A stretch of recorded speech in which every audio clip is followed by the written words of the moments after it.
Mahilig ba kayo sa road trip at mga biyaheng probinsya? Siguro ay isa ito sa pinakamagandang karanasang maaari mong maranasan kung mahilig kang bumiyahe at makakita ng iba't ibang tanawin. Lalo na kung kasama mo ang mga kaibigan o kapamilya. Ngunit hindi mo gugustuhin na sa kasarapan ng biyahe, sundan kayo ng nilalang ng dilim na ang tanging pakay ay ang gawin kayong hapunan. Ang kwentong ito ay hango sa mga totoong pangyayari at karanasan nito ni Aldo, taong 1979. Biyaheng Southern Luzon, kasama ang kanyang mga kaibigan. Setyembre noon, malapit na sumapit ang araw ng mga patay.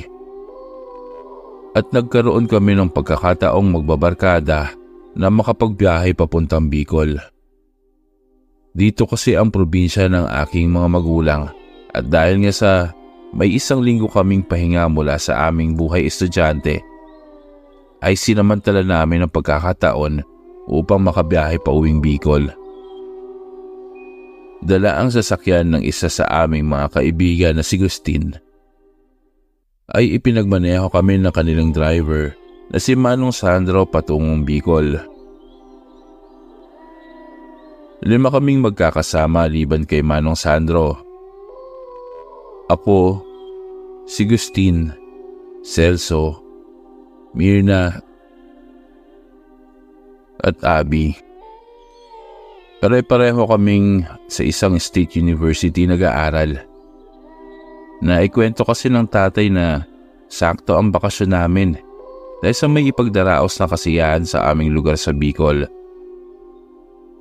Labis naman ang tuwa ng mga kaibigan ko na laking Maynila at bihirang mapasyal sa mga probinsyang kagaya ng Bicol. Pamasok tanawin dito ang Bulkang Mayon na siya namang iniyayabang ko sa kanila, pati ang nasirang simbahan sa Cagsawa.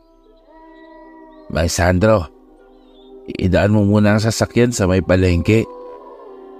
Medyo mahaba ang biyahe. Kailangan natin ng mga makakain at inumin. Mahirap nang magutuman sa gitna ng kawalan. Mukhang liblib yata yung daan papuntang Bicol kung hindi ako nagkakamali. Wika ni Gustin. Nag-aalala itong malagay kami sa alanganin at wala man lang makakain. Siya ang Boy Scout ng aming grupo. Laging handa.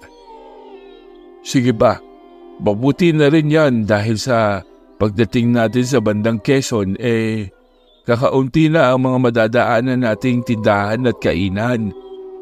Hindi naman pwedeng basta-basta na lang tayong hihinto delikado.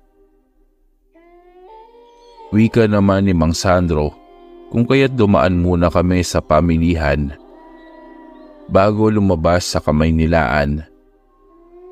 May dala-dala kaming lalagyan ng malamig na maiinom kung kaya't pinununan namin ito ng mga pwedeng mailagay na inumin at pagkaing malalamig. Nang matapos kami sa pamimili ay nag-umpisa na kaming bumiyahe palabas ng syudad. Nakakatuwa at nakakasabik. Bagamat ilang beses na din naman akong nakapunta sa Bicol, subalit iba ang pakiramdam na pumunta dito na may kasamang mga kaibigan.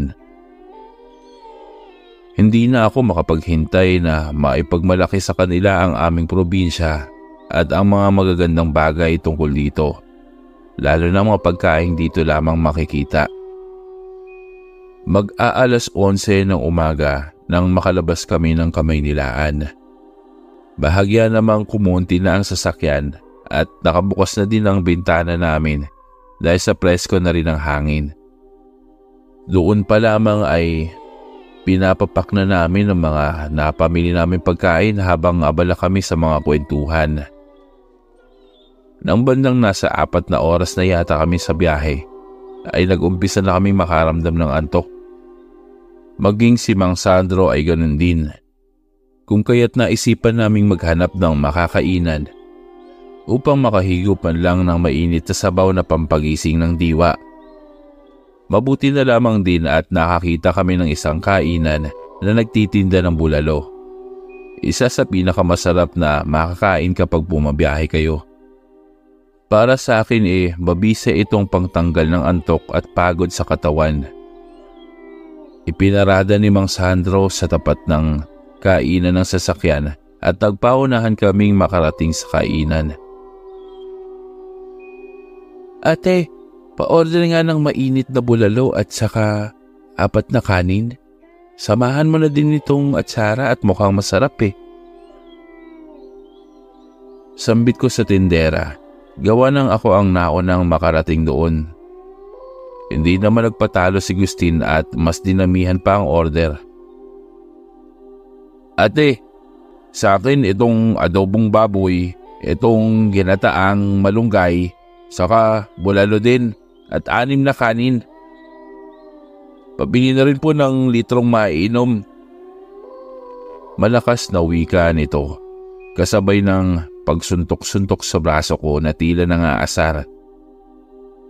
Pinatulan ko naman ito at sinunod-sunod ko ang pagbibiro kong pagsuntok sa mukha niya na mabilis naman itong iniiwasan, sabay takbo papalayo. Panay tawanan kami habang sila Mirna naman panay ang pagsaway sa amin. Para daw kaming mga batang maliliit sa kakulitan at sa kaharutan, bagay na hindi naman namin pinansin pa ni Gustin.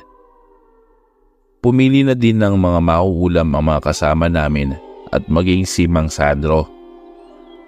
Balak sana nito na sa sasakyan na lamang matulog, pero pinilit namin siyang kumain na at sagot na namin ang lahat. Natuwa naman ito sa narinig at hindi nga nagpahuli sa pagkain. Alam kasi namin na nagtitipid ito dahil sa anak niya ay nag-aaral sa kolehiyo at ang asawa naman ay may sakit. Mabait ang driver ni Agustin at matagal na itong nagmamaneho sa kanila. Sa kainan naman napasarap ang mga kwentuhan namin. Magiliw din kasing nakikipagkwentuhan ng ilan sa mga nagsisilbi sa kainan. Sa Bicol ba kanyo ang tungo nyo? Mahaba-haba pang biyahe nyo, lalo na't hindi naman ganun kagandahan ang daan sa parting ito. Iwasan nyo na lang mga paghinto sa mga alanganing lugar.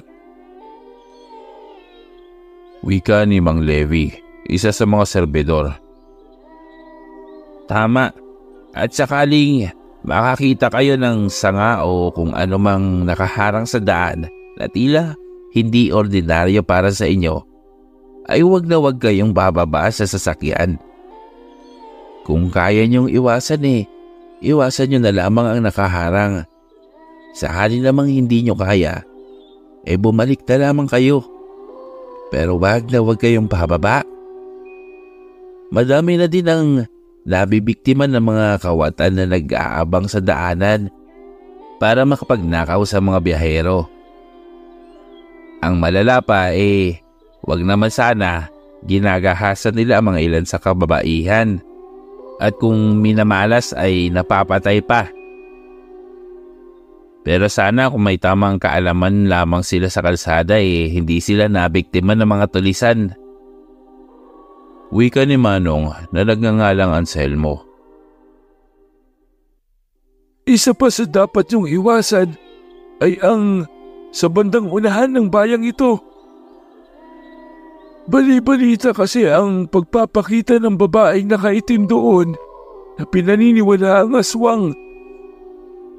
Marami na sa mga kumakain ditong galing doon sa Bicol ang naging saksi at nakapagkwento tungkol sa babae. Ayon sa mga saksi, bigla na lamang itong lumilitaw sa daan. At kung magugulatan ka naman, hindi maiiwasang madisgrasya ka sa daan. Doon lamang ito aatake sa mga biktima kapag nagawa niya ng maibangga ang sasakyan at mawala ng malay ang mga pasahero. Pagwiwika naman ni Mang Levi. Sa narinig ay nagkatingin na naman kaming magkakaibigan nang magsalita naman si Mang Sandro. Pamilyar nga ako sa mga usap-usapang aswang sa isang parte ng daang ito. Halos mga kakahuyan at mga kabundukan na lamang ang madadaanan. Di umano doon sa lugar na yun nagpapakita yung aswang. Hindi na nakapagtataka na yun ang gawing lungga ng mga salot na nilalang na yan. Pero sakali namang matsyempohan namin yung sinasabing aswang, nakahanda naman po ako. Huwag kayong mag-alala. Huwag lang silang magkamali at may kalalagyan sila sa aking dala. Matapang nasambit ni Mang Sandro na tila tiwalang tiwala sa sarili na makakaya niyang kalabanin yung mga aswang. Habang kami namang magkakaibigan ay napatahimik na lamang at nagtuloy-tuloy sa pagkain habang iniisip ang posibleng mangyari. Sakali mang harangin kami ng matandang aswang. Bago naman kami umalis ay binentahan pa kami nila Mang Anselmo ng 2 itak na pahaba at binigyan na din ng mga pangontrang katulad ng bawang at mga kalamansi. Sa parte naman namin ay nakakatakot. Kasi kami mismo ang nasa biyahe. Isa pa sa mga kwento pa lamang na napakikinggan namin tungkol sa mga aswang. Tila hindi kami sasantuhin ng mga ito oras na makaramdam ito ng gutom. Nang muli kaming bumiyahe, imbis na kulitan ang gawin namin, kanya-kanya kaming nanahimik at nagpahinga na lamang. Tila nawala yung sigla namin nang malaman naming may posibleng aswang sa daanan. Mang Sandro, nakakita na ba kayo ng aswang? Paano po ba natin malalaman kung aswang nga ang nasa harap natin? Kung kamukha naman ito ng tao? Tanong ni Celso sa aming driver na bakas ang pag-aalala sa mukha. Madali lang malaman kung aswang ang nasa harap mo. Una, hindi ka nito direktang titingnan sa mukha. Isa pa kung may dala kang bawang o luya sa bulsa mo, lalayuan ka nito at tila magiging balisa kapag malapit sa'yo. Kung magagawa mo namang makitang baliktad ang refleksyon mo sa mga mata nila, ay isa din itong indikasyon na aswang ang kaharap mo.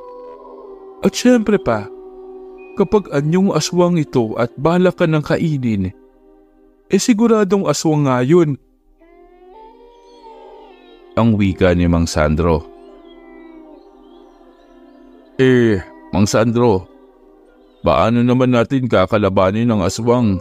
Di ba malalakas ito at mabibilis gumalaw?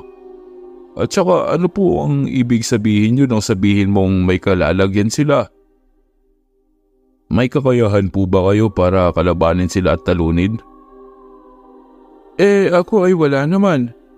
Pero itong baril na mula pa sa lolo ko na may mabigat na orasyon kontra sa aswang at engkanto siguradong titiklop yung mga aswang na yan. Nakita ko nung minsan gamitin ito ng lolo ko laban sa mga aswang na dumayo sa aming baryo. 2 sa kanila ang napas lang ng lolo gamit ito. Huwag kayong mag-alala mga bata. Sa edad kong ito ay may sapat na karanasan ako sa pakikipaglaban. Hindi man sa aswang pero sa masasamang loob at holdapper. Sa tagal ko ba naman na nagmamaneho? Pagmamalaki naman ni Manong Sandro. Bahagya naman kaming napanatag. Iba kasi ang dating kapag nakita mong matapang ang kasamahan mo at dagdag mo pa na may dala itong baril para sa proteksyon. Bandang mga 7:00 yata ito at hindi ko na matandaan kung saang parte na ito ng daan nang makiusap si Gustin na ihinto na muna ang sasakyan dahil sa hindi niya nakaya pang pigilan ang tawag ng kalikasan. Sa dami ng nakain nito ay alam niyo na po ang nangyari. Dala ang isang tubigan at flashlight ay naghanap ito ng pwesto. Ayon pa kay Gustin ay seryoso siya sa ginagawa habang nakatitig naman sa kawalan ng talahiban. Nang tila may napansin siyang kung ano na gumagalaw sa madamo, Akala pa nga niya ay ibon na nagpapalipat-lipat ng lugar sa damuhan. Ngunit nang matapos ay agad naman siyang naghugas. Muli niyang tiningnan yung ibon. Saglit ay hindi niya ito nakita. Nang matapos niyang maisuot ang pantalon, ay muli niyang inilawan ang direksyon ng ibong lumilipad. Nakita niyang tila dire-diretsong papalapit sa kanya. Ganoon na lamang ang hilakbot niya. Nang makita niyang may mukha ng tao, ang inaakala niyang ibong lumilipad ng napakababa sa damuhan. Nagulat kami sa pagsigaw nito at pagkaripas na papunta sa amin, na noon naman ay nasa labas ng sasakyan at nagpapahangin. Todo ang pagsigaw nito ng aswang habang tinuturo ang pinanggalingan niya. Nang lingunin naman namin ay nakita namin ang isang matandang babaeng tumatakbo papalapit sa amin. Sa taranta ay nagunahan kaming magsipasok sa sasakyan. Agad namang pinaandar ni Mang Sandro ang makina at hindi pa man na isasara ang pintuan ay binaharurot na nito yung sasakyan. Labis ang takot namin dahil sa iba yung pagsigaw ng matanda. At kakaiba din ang itsura nito dahil sa nagtatayuan nitong mga buhok. Kita namin sa likod na nakasunod pa ito at walang tigil sa pagtakbo na mga ilang minuto pa yata. Hanggang sa magawa naming makalayo at bigla na lamang itong huminto. Saka pa lamang kami nakahinga ng maluwag. Ayos lang ba kayong lahat? May nasaktan ba sa inyo? Pagtatanong ni Mang Sandro. Halos hindi naman kami makaimik sa pagkabigla. Ganoon pala ang itsura ng aswang at ganoon pala ang pakiramdam kapag ikaw na mismo ang hinahabol nito ng personal. Pare-pareho kaming nakasilip sa likuran para masiguradong wala na nga yung aswang. Nang mga nasa 30 minuto naman na kaming umaandar, ay sa pagkamalas-malas nga naman nasiraan pa kami. Sumabog ang isang gulong ng sasakyan at kinakailangan itong mapalitan ni Mang Sandro. Ibig sabihin po ay pansamantala kaming nakatigil sa kasadang iyon. Malapit sa kung saan kami hinabol ng aswang sa loob ng 30 minuto. Mang Sandro, matatagalan po ba yung pagpapalit niyo ng gulong? Hindi pa po tayo gaanong nakakalayo dun sa aswang. Baka mamaya mabutan pa tayo. Nag-aalala kong wika. Habang si Mang Sandro naman ay nagmamadali na din sa pagkuha ng reserbang gulong upang mapalitan na ito. Basta magbantay kayo dyan sa likuran. Sabihan niyo agad ako kapag nakita niyo ng muli yung matanda. Kailangan kong agad na mapalitan ito. Aalis din tayo kaagad. Aldo, Celso, maghanap kayo ng mga pwedeng gamiting pamalo dyan at ihanda nyo na rin yung itak. Sakaling atakihin tayo may panglaban naman tayo. Pagwiwika ni Gustin, na noon naman ay abala sa paghahanap ng mga pamalo. Ang dalawang dalaga naman ay abala sa pagkuha ng bawang at ng kalamansi. Nasabihan ito ni Mang Sandro na pigain daw ang kalamansi at ipahid sa katawan ng matakot ang aswang. Iyak na ito ng iyak at nagsasabi na gusto nang umuwi. Nang mga sandaling iyon ay tila ang 1 minuto ay 1 oras na para sa amin sa tagal. Halos lumuwa na mga mata ko sa kakatanaw kung may gumagalaw na ba sa unahan at may naglalakad na bang matanda sa kalsada. Nang bigla kaming makarinig ng mga pagpapagaspas sa taas namin. Gawa nga ng mapuno ang parteng iyon, ay hindi namin makita kaagad ng klaro kung ano yung lumilipad-lipad. Subalit, isa lang ang sigurado ko. Malaking hayop ang lumilipad dahil sa lakas ng pagpagaspas nito. Nanlambot ang tuhod ko nang dahil sa imbis na huni ng ibon ang marinig naming muli, ay halakhak ng isang matandang babae ang pumailan lang sa katahimikan ng gabi. Nagmumula ito sa naririnig naming lumilipad ng paikot-ikot sa amin. Habang si Mang Sandro ay nagpapalit pa din ng gulong, ay kami namang mga kalalakihan todo ang pagbabantay. Sakaling sugurin kami ng lumilipad na aswang, sisiguraduhin kong iindahin ito ang palong isasalubong ko sa kanya. Nasa ilang segundo na yatang paikot-ikot ito sa amin at maya-maya ay tumambad na sa aming harapan ang matandang aswang. Lumapag ito sa may kalsada sa unahan lamang namin at marahang naglalakad papalapit sa grupo. Sinusubukan ko namang gumalaw, subalit sa sobrang takot yata ay hindi ko maigawang ihakbang ang mga paa ko.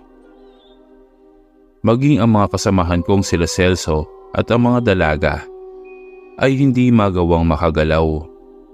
Habang si Gustin naman ay nakikita kong nakaabang sa papalapit na matanda, hawak ang isang kahoy na pamalo at ang itak. Hindi namin alam kung makakaya niyang malabanan yung aswang. Ngunit pagkagayon pa man, ay sinikap nitong pigilan ng matanda sa paglapit. Mabuti na lamang at nagawa ng maikabit ni Mang Sandro yung gulong. Agad nitong kinuha ang kanyang baril at pinaputukan ng aswang. Ngunit hindi ito nagagawang patamaan ni Mang Sandro. Tila ba lumilihis lamang yung bala.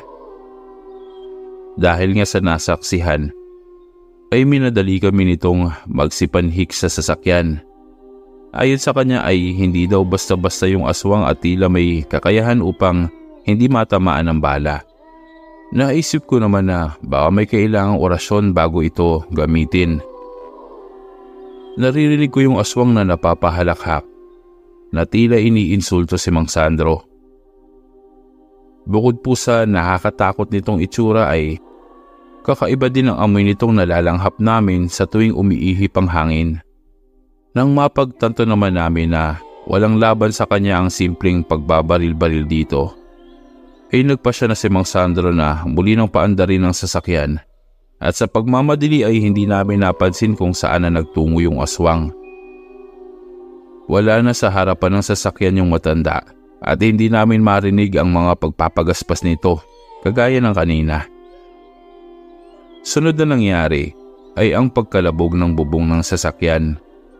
Ibig sabihin labang ay nasa itaas na namin yung nilalang. Pinaharurot ni Mang Sandro ang pagmamaneho at umaasang bibigay o mahuhulog yung aswang. Ngunit sadyang malakas ang kapit nito sa bubungan. Nang maisip ni Gustin na hiramin yung baril, dahil sa halos sakop ng aswang yung bubong, sigurado siyang hindi magmimintis yung baril sa ganun kalapit na distansya. Walang pagdadalawang isip na magkakasunod-sunod na pinaputok ni Gustin ang baril. Direkta sa bubong kung saan naroon yung aswang. Alam naming tinatamaan yung aswang dahil sa malapot na dugo na tumutulo sa loob. Dito ay napabitaw na yung aswang at bumagsak na mismo sa kalsada. Nang lingunin naman namin sa likod ay nagpagulong-gulong na ito. Wala nang inaksaya pang oras si Mang Sandro at dire-diretso nang pinaharurot ang sasakyan. Hanggang sa mapasok na namin ang boundary ng Bicol. 1 oras yata makalipas ang engkwentro namin. Nang mapasok na namin ang rehiyon, ay unti-unti na naming nakikita na dumadami na ulit ang mga kabahayan. Dito ay nakahinga na kaming muli ng maayos. Tahimik na ang biyahe at may nadadaanan kaming mga kainan kung saan naman ay marami na ang taong naroon at kumakain. Naisipan naming tumigil na muna doon at magpahinga. Nanginginig pa din kasi kami at ramdam ko na tila kinukuryente ang mga laman ko. Marahil na rin ay dahil sa takot. Naisip namin na magiging malaking bagay ang makakain ng mainit na pagkain. Dahil naman sa dami ng mga naroon ay naibsan na rin ang pag-aalala namin. Imposible namang sugurin pa kami ng aswang. Siguro po ay nasa 2 oras kaming naroon. At nang sa tansya ni Manong Sandro na ayos na kami, ay saka pa lamang ito nagyayang bumiyahe na. Dahil po sa mga aberyang naranasan namin ay umaga na kaming nakarating sa Albay. Pagdating agad naman kaming sinalubong ng mga kamag-anakan ko at nag-aalala dahil sa nakita nilang butas ng bubong na gawa ng mga bala ng baril. Naikwento ko naman ang naganap habang nasa daan kami at nagpasalamat na lamang na ligtas kaming nakarating sa probinsya. Nalaman kong sa shortcut pala kami dumaan at sinabi ni Mang Sandro na sa pagbalik namin doon na daw kami sa main road dadaan. Nang sa gayon ay makaiwas na sakaling nabuhay pa yung aswang o may iba pa itong kalahi o kasamahan na naroon at nagtatago. Nang araw ding iyon ay agad kaming pinatingnan lahat sa kilala nilang albularyo doon. Mainam na daw na makasiguradong walang namarkahan sa amin ng aswang o nausog man. Kapag daw kasi nangyari na nausog kami ng aswang at hindi ito naagapan, ay maaari itong ikamatay namin. May katagalan din bago matapos ang matandang manggagamot sa pagtingin sa aming lahat. Nagawa namang malaman ng matandang manggagamot na tinamaan ng usog ang isa sa dalagang kasama namin, si Myrna. Nang pinainom ito ng kulay berdeng inumin ng matanda ay nagsuka ito bigla ng mga buo-buong tila putik. Saka ito nawala ng malay. Pinakalma naman kami ng manggagamot at sinabing huwag mag-alala at maayos lang naman si Myrna. Inilabas lamang umano niya ang lason sa katawan nito na dulot ng usog na mula sa aswang. Tungkol naman sa pagbabakasyon namin sa Bicol ay naging masaya at maayos ito. Nang pag-uwi nga namin ay sumama naman ang dalawa sa tito ko dahil sa maghahanap daw ito ng trabaho sa Maynila. Dagdag seguridad na din para sa amin. Dahil sa baka kung anong karanasan na naman ang makuha namin sa daan pa uwi. Hanggang dito na lamang po ang aking kwento. Maraming salamat po.